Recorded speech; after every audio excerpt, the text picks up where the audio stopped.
Meera road वेझो बरसात सबब डाउन ट्रक मुतासिर थियण जे नतीजे में लाहौर खां कराची वेंदड़ रेल गाॾियूं 6 कलाकनि खां रुकिजी वयूं आहिनि।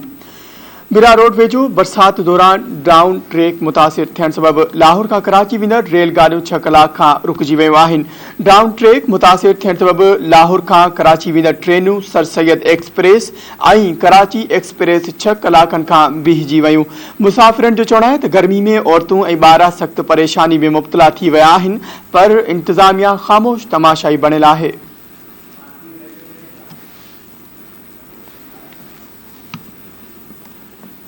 बांदी भरिसां रेलवे ट्रैक मुतासिर थियण बैदि मिल्लत एक्सप्रेस के बांदी रेलवे स्टेशन ते बीहारियो वियो।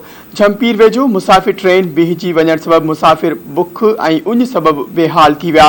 रहवासियुनि मूजिबि ट्रेन मुसाफ़िरनि लाइ कैंप लॻाए खेनि थधे पाणी ऐं खाइण पीअण जूं शयूं फ़राहम कयूं वयूं। स्टेशन मास्टर जो चवणु आहे त रेलवे ट्रैक खे बहाल कयो वियो आहे।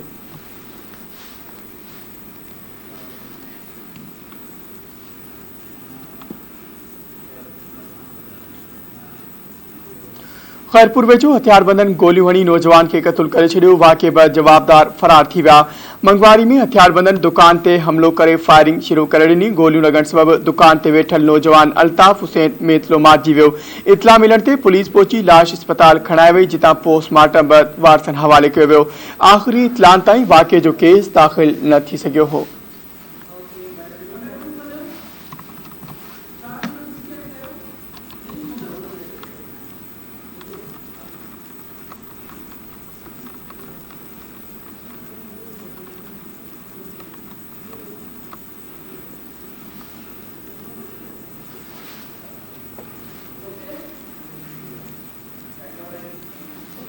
खबर शामिल कंदासीं। खैरपुर नाथन शाह में पोरियत मुज़ाहिमत जे सॾ ते वफ़ा नाथन शाह लाइब्रेरी जो तामीराती कम रोडे जो शिकार थियण ख़िलाफ़ एहतजाजी मुज़ाहिरो करे धरणो हयो।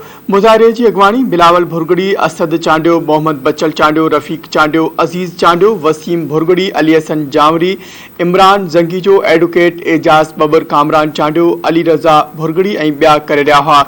उन मौक़े ते एहतजाज कंदड़नि चयो त 2013 में सकाफ़त जे वज़ीर ससुई पलेजो वफ़ा नाथन शाही जे नाले सां लाइब्रेरी जो संग बुनियाद रखियो हो, जंहिंखे 9 साल गुज़रण जे बावजूद लाइब्रेरी जो कमु मुकमल न थी सघियो आहे। हुननि चयो त बार बार एहतजाज करण ऐं सोशल मीडिया ते ट्रेंड खां बाद 2020 में सकाफ़त जे वज़ीर सैयद सरदार अली शाह सोशल मीडिया जे ज़रिए नौजवाननि सां वाइदो कयो हो त 2020 में लाइब्रेरी जो कमु मुकमल करायो वेंदो। हुननि मुतालबो कयो त वफ़ा नाथन शाही लाइब्रेरी जो तामीराती कमु रोड़े जो शिकार वारे मामले जो नोटिस वठी कमु मुकमल कराए ॾिनो वञे।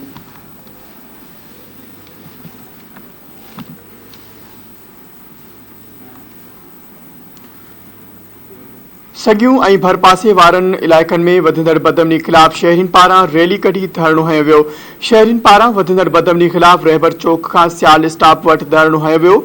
मुज़ाहिरीन जो चवणु आहे त चौकी इंचार्ज मुंशी हिदायतुल्लाह कुरैशी ऐं सोराब शहर ॾोहारीन जा सहूलतकार बणियल आहिनि। मुज़ाहिरीन मीडिया आॾो धाईंदे चयो त शहर में चोरियूं, फुरूं ऐं धाड़ा रोज़ जो मामूल बणिजी विया आहिनि, पर पुलिस ख़ामोश तमाशाई बणियल आहे। हुननि चयो त वधंदड़ बदमनी सबब को बि रहवासी महफ़ूज़ न आहे रहियो। मामले जो नोटिस वठी शहरिन के तहफ़्फ़ुज़ फराहम कयो वञे।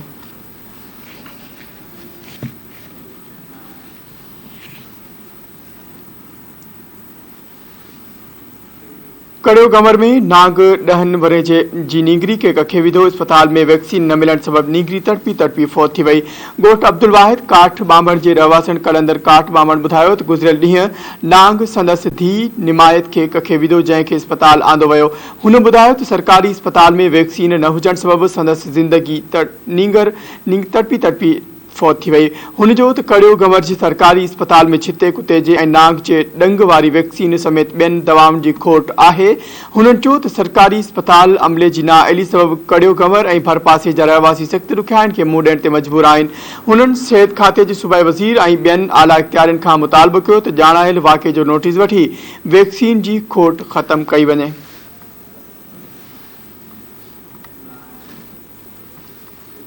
राधण वेझो ॿारनि जी ॻाल्हि तां वॾा विढ़ी पिया। कुहाड़ियूं लॻण सबब 3 ॼणा सख़्त ज़ख़्मी थी पिया।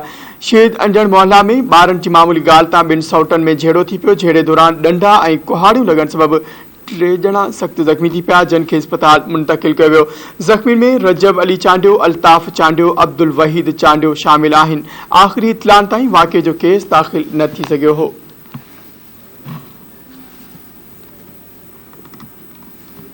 मधे जी बस स्टॉप ते अणॼातल हथियारबंदनि जी फायरिंग में हिकु ॼणो ज़ख्मी थी पियो। जवाबदारनि जी फायरिंग में होटल ते वेठल ॻोठ मेहर शहरवासी नौजवान अब्दुल रशीद गोली लॻण सबबि ज़ख्मी थी पियो। अहिड़े वाक़े बैदि माण्हुनि में भाॼ पइजी वई, जॾहिं त शहरी ज़ख्मी नौजवान खे गणती जोगी हालत में अस्पताल मुंतकिल करे छॾियो।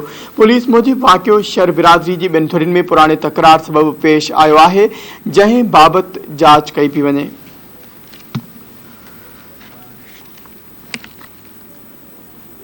हैदराबाद सीआईए पुलिस मोटरसाइकिल चोरी कंदड़ गिरोह जे मुख्य जवाबदार के गिरफ्तार करण जी दावा कई आहे। सीआईए इंचार्ज ॿुधायो त जवाबदार सोहेल चांडियो के चयन मोटरसाइकिलुनि समेत गिरफ्तार कयो वियो आहे। हुन ॿुधायो त गिरफ्तार जवाबदारनि जो तालुक टंडो तैयब वारे इलाइक़े सां आहे, जॾहिं त संदसि साथियुनि जी ॻोल्हा कई पई वञे। सीआईए इंचार्ज ॿुधायो त फरियादी फ़हीम अहमद ऐं शफ़ीक शेख चोरी थियल मोटरसाइकिलुनि बाबति सिटी थाणे ते केस दाख़िल करायो हो। पुलिस मूजिबि फुलेली थाणे ते अहमद अली कुरैशी ऐं ए सेक्शन थाणे ते हमादुल्ला मेमन जी फरियाद ते मोटरसाइकिल चोरी जा केस दाख़िल कयल हुआ। पुलिस मूजिबि जवाबदार खां हथायल मोटरसाइकिलूं मुतासिर शहरियुनि हवाले कयूं वयूं आहिनि।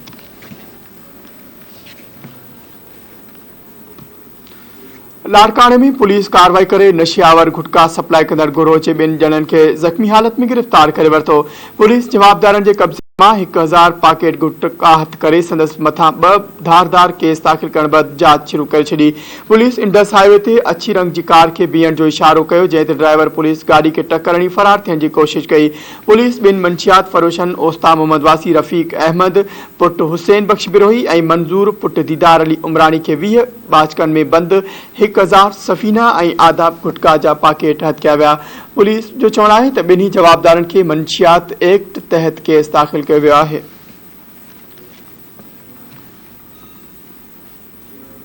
मलीर जे गडाप सिटी पुलिस जबरदस्त कार्रवाई करे वॾी मिक़दार में गुटखा मावाहत करे ॿिनि जवाबदारनि यूनिस ऐं एहसानुल्लाह खे गिरफ्तार करे वरितो आहे।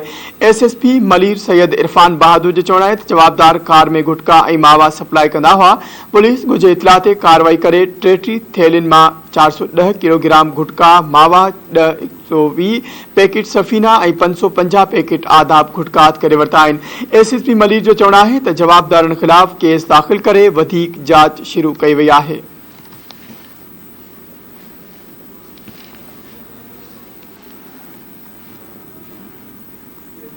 शहदादकोट वेझो पुलिस कार्रवाई कंदे कार में इल्ज़ाम हेठि ॿिटे क़त्ल में मुलविस ॾोहारी खे गिरफ़्तार करे वरितो। ॻोठ मोहम्मद नवाज़ मक्सी में पुलिस कार्रवाई कंदे ॿिटे क़त्ल में मुलविस जवाबदारनि खे गिरफ़्तार करे वरितो आहे। शहदादकोट वेझो पुलिस कार्रवाई कंदे कारोकारी जे इल्ज़ाम हेठि ॿिटे क़त्ल में मुलविस ॾोहारी खे गिरफ़्तार करे वरितो। ॻोठ मोहम्मद नवाज़ मक्सी में पुलिस कार्रवाई कंदे ॿिटे क़त्ल में मुलविस जवाबदार ग़ुलाम रसूल मक्सी खे गिरफ़्तार करे वरितो। यादि रहे त गिरफ़्तार जवाबदार 4 साल अॻु सद्दाम हुसैन मक्सी ऐं लाल बीबी मक्सी खे कारे इल्ज़ाम हेठि धारदार क़त्ल करे फरार थी वियो। पुलिस जो चवणु आहे त जवाबदार ख़िलाफ़ कुबो सईद खान थाणे ते ॿिटे क़त्ल जा 2 धारदार केस दाख़िल कया विया आहिनि। ठठे में कोयले जी खाण में फाथल पोरियत खे ॿाहिरि कढण लाइ डीसी जी अॻवानी में रेस्क्यू शुरू कयो वियो आहे। डीसी ठठो मूजिबि 8 खां 10 पोरियतनि बरसाती वहिकिरे सबबि खाण में फाथल पोरियत खे ॿाहिरि कढियो पियो वञे।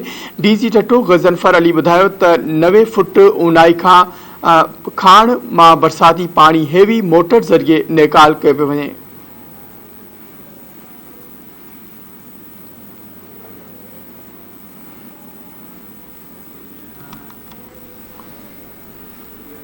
हैदराबाद डिवीजनल कमिश्नर चयो आहे त शागिर्दनि खे निसाबी सरगर्मियुनि सां गॾोगॾु ॿियनि गैर निसाबी ऐं तामीरी सरगर्मियुनि में बि हिसो वठणु घुर्जे। डिवीजनल कमिश्नर नदीमुर रहमान मेमण अहिड़नि ख़्यालनि जो इज़हार दाऊदपोटा लाइब्रेरी हाल में हिकु तक़रीब खे ख़िताब कंदे कयो। हुन चयो त लाइब्रेरियूं शागिर्दनि तोड़े आम माण्हुनि जे शऊरी सघ वधाइण लाइ तमामु घणियूं ज़रूरी आहे। नदीमुर रहमान ॿुधायो त मुतालो इंसान खे शऊरी सघ ॾिए थो, उन में फ़िक्री सोच ऐं लोचण जो जज़्बो पैदा करे थो। हुन चयो त मुताले सां इंसान इंसान बेहतर मुआशरे जी जोड़जक में पिण पंहिंजो अहम किरदार अदा करे सके थो। डायरेक्टर लाइब्रेरी बिशारत बलोच ॿुधायो त ही लाइब्रेरी सिंध जी वॾी लाइब्रेरी आहे, जंहिं में सिंधी, उर्दू, अंग्रेज़ी ऐं अरबी समेत 1 लख खां वधीक किताब मौजूद आहिनि।